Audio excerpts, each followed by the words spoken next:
I really should get dressed to film this video. Hey, bonjour, this is Angèle Preto, your French coach, and today we are going to speak about shooting, because shooting is one of our favorite activities. Seriously, how often do you say should in a day? I should be more productive, I should speak French better, I should do this, I should do that. Sometimes we even do it to other people. For example, you definitely should subscribe to this channel and you should watch this video until the end. Seriously, we all should subscribe and we all should do all of the other things too. In response to the current crisis, we find ourselves shooting even more than usual. Life is extra hard right now and our go-to response is to beat ourselves up even more, even though we know deep down that it doesn't really help. And if you're watching this video years after its publication, I bet it is still relevant. It feels like the whole of humanity has been shooting forever and will keep shooting forever. In fact, should is such a frequent word that you probably want to know how to say it in French. Also, it's really interesting because the word devrait, which is should in French, is built in a way that can help you understand what it really means and therefore can help you feel better about it. My hope is that this video will help you understand what is really behind the word should or devrait and will help you be a bit easier on yourself as a result. This video should help you beat yourself a little bit less, or at least it will give you something interesting to say at your next dinner or your next Skype meeting in case you're still in quarantine as you're watching this video. Deal? Let's look into it. So maybe you already know that should in French is devrait, but do you know how this word is created? To make devrait, we need two elements. First, you need the verb devoir, which means must or have to, and then you need a special conjugation to change its meaning from must to should. In English, should is what is called a modal verb. There are other modal verbs such as must, may, might, can, etc. These are called modal verbs because they express a modality.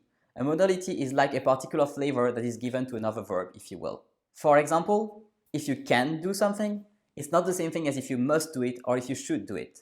This distinction is known as a modality. So in French, we have no modal verbs. It's just not a thing for us. But we do express modality, and the way we express modalities in French is through a particular conjugation or particular kinds of conjugations, if you will, that are called moods. So to form devrait, which means should, we need to apply a particular mood to the verb devoir, which means must.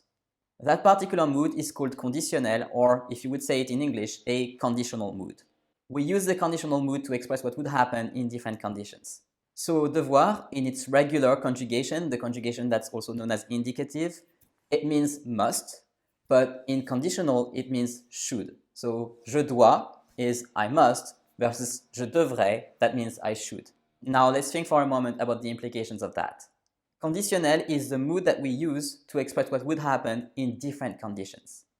So whenever we say je devrais, or in English I should, what we really say is that if the conditions were different, we would have to do that thing.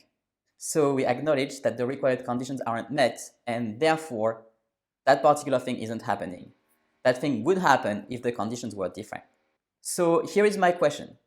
Since we know deep down that the required conditions aren't available, and therefore that is the reason why we aren't doing that particular thing, why do we beat ourselves up?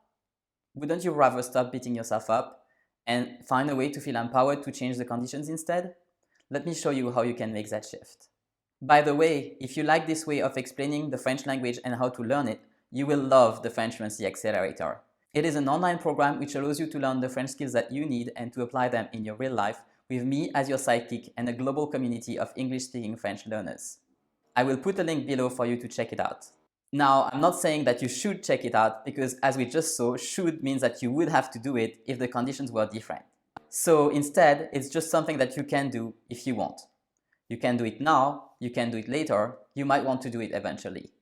In general, I encourage you to be mindful of the words you use and particularly of how often you use the word should, or in French, devrait. Why do you think you should do something since we now know that it would only happen if the conditions were different? Using the word should can make us or others feel disempowered in the blink of an eye.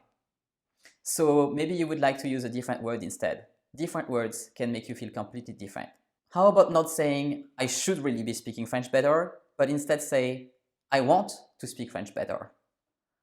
Or Don't say, should I join this program? But say, do I want to join this program? Can you feel how different these words feel? Just play around with the words a little bit. Feel which ones make you feel more empowered, and then strive to use these more often. You will be amazed at how different this simple shift makes you feel and what kind of doors it can open for you in your life. For example, one big area in which we tend to say should a lot is around making mistakes. So many French learners feel that they should make less mistakes or even wish that they would make no mistakes whatsoever because mistakes are bad, aren't they? Well, I beg to differ. I think mistakes are terrific, and if anything, you can be glad that you are making some mistakes. Why? That's what I explained in this video. So I will leave it here for you to watch it next, and I will see you next Monday.